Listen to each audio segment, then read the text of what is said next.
रातों रात गिरफ्तारी और उसके बाद फेमस होने का एक बड़ा नाम। जी हां, आरएलपी के दूसरे सबसे बड़े नेता जो कि आज हनुमान बेनीवाल को टक्कर देते हैं। फेमस एक रात में हुए, पहले गिरफ्तारी हुई और उसके बाद इतने फेमस हुए कि हर मीडिया चैनल, हर सोशल मीडिया अकाउंट पे उसका नाम छा गया। नाम है थान सिंह डोली। डोली गांव के जोरजरी नदी में जो विरोध हो रहा था, उस विरोध में थान सिंह डोली धरना प्रदर्शन करते हैं और उस धरने प्रदर्शन से उनको गिरफ्तारी भी देनी पड़ती है।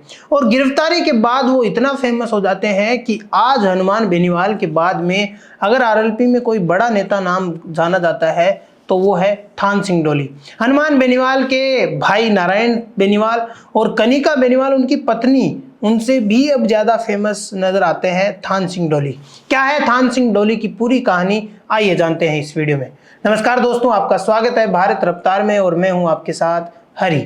आज हम बात कर रहे हैं उस एक बड़े नेता की, थान सिंह डोली की। थान सिंह डोली बाड़मेर जैसलमेर में एक उभरता हुआ नाम, ऐसा नाम जो आरएलपी में ही नहीं बल्कि पक्ष और विपक्ष दोनों तरफ से सनसनी मचा रहा है। थान सिंह डोली चाहे वो निर्दलीय प्रत्याशी रविंद्र सिंह भाटी हो, उनका भी साथ दे रहे हैं और उनका साथ देना ही बनता है, क्योंकि जहां जहां पे लोगों के ऊपर अन्याय होता है वहां वहां पे थान सिंह डोली और आरएलपी की टीम और एक तरफ रविंद्र सिंह भाटी भी पहुंच ही जाते हैं।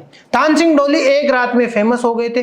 थान सिंह डोली फेमस होने की पूरी कहानी भी मैं आपको बता देता हूं ताकि आपको अच्छे से समझ में आ सके कि क्या है थान सिंह डोली की कहानी। थान सिंह डोली जोरजरी नदी का आंदोलन कर रहे थे।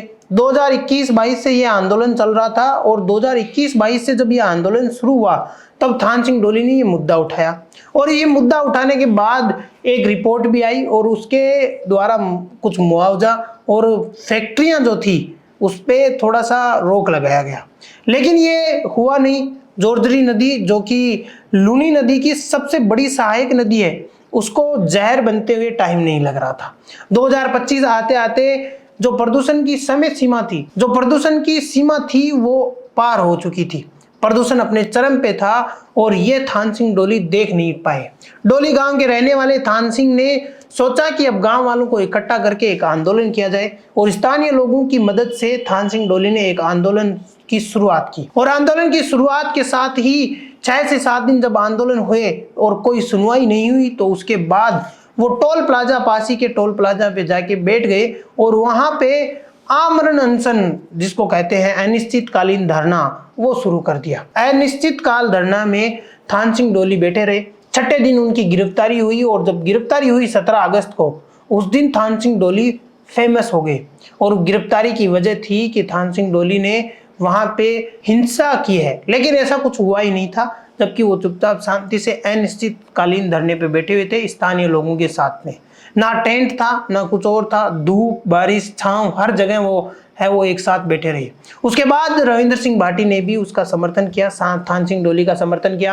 एक तरफ हनुमान बेनीवाल जो आरएलपी के दूसरे बड़े नेता का समर्थन करने जा रहे थे। उसके बाद जब गिरफ्तारी हुई, हनुमान बेनीवाल के फोन कॉल और कई प्रोसेस से गुजरने के बाद थान सिंह डोली की रिहाई हुई और हनुमान बेनीवाल भी उस नदी के संघर्ष में पहुंचे और वहां पे थान सिंह डोली ने सबको न्याय भी दिलवाया। और थान सिंह डोली के नेतृत्व में ये पहला सबसे बड़ा आंदोलन, जिसकी वजह से आज थान सिंह डोली पूरे राजस्थान में जाने जाते हैं। इसके अलावा अगर मैं बात करूं तो थान सिंह डोली ने कई आंदोलन किए। आप लिस्ट में देख सकते हो कि जोरजरी नदी का जो सबसे बड़ा आंदोलन रहा, उसके अलावा किसान आंदोलन में भी उनका हिस्सा रहा है। स्टार्टिंग से 2020-21 से दबंग सिंह की हत्याकांड हुआ था 2023 में, उसमें भी रहा। और जो विधानसभा चुनाव है उसमें भी उनका आंदोलन रहा था और एक बड़ी भागीदारी है वो निभाई थी। इसके अलावा भी थान सिंह डोली ने कई है वो लखा गांव में जो भी आंदोलन हुआ था उसमें भी थान सिंह डोली और रविंद्र सिंह भाटी दोनों एक साथ नजर आए थे। तो थान सिंह डोली हर वो आंदोलन कर रहे हैं जो बालोतरा के आसपास चलते हैं। बालोतरा बाड़मेर में जो आंदोलन हो रहे हैं, जो जनता के साथ अन्याय कहते हैं थान सिंह डोली हो रहे हैं, उनके खिलाफ थान सिंह डोली हमेशा से ही खड़े हुए नजर आते हैं। तो आप बताइए, क्या थान सिंह डोली एक बड़े फेमस नेता हो चुके हैं? क्योंकि हनुमान बेनीवाल से को टक्कर दे रहे हैं आजकल वो इस मामले में। हनुमान बेनीवाल से कई गुना है वो आगे भी निकलते हुए नजर आ रहे हैं कई मामलों में। तो क्या बेनीवाल को टक्कर देने वाला कोई आरएलपी में एक बड़ा नेता आ गया है? क्या आरएलपी की अब जो राजनीतिक है जो 2028 की बात करते हैं अनुमान बेनीवाल, क्या वो बदलने वाली है? कमेंट सेक्शन में जरूर बताइएगा। और थान सिंह डोली की ये कहानी आपको कैसी लगी ये भी आप जरूर बताइएगा। धन्यवाद दोस्तों।